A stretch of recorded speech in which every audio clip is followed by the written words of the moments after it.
So this is part of a national day called Kids in Museums, where young people are invited into museums and into historical spaces, and they get to let everyone know what they find exciting about it and what speaks to them. We've been working with Mountjoy School with a group of amazing young people who have come in, and we spent time looking around at all the exhibits. They selected items that they liked, and we then worked with them to write pieces for signage, for historical backstories, for all these kind of things that they could talk about and they could present. And I used this saw to cut my birthday cake.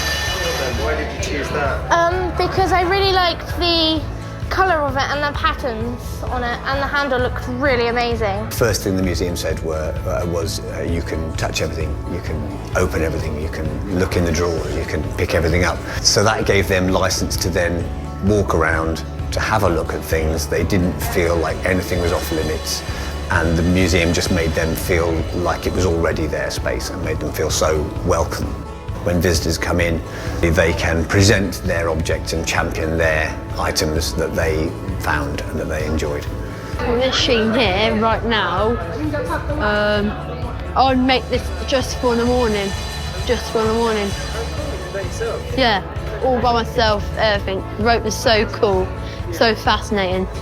Some people did go for the sort of the big obvious, you know, the dinosaurs, the fossils, that sort of thing. One of our participants has chosen the lift.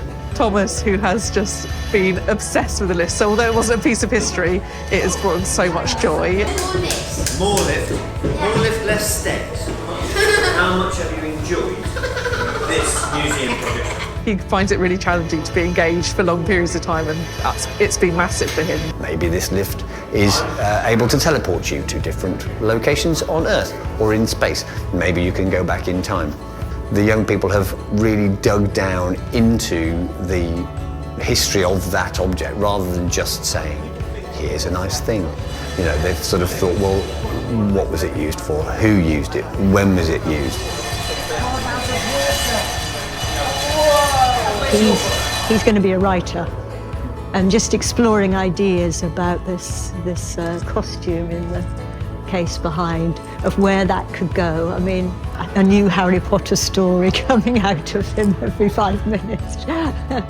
It's the echoes after the event from that process that really last, and hopefully that will stay with them, and that will boost not only their writing but also their confidence overall, and last long after the project is finished.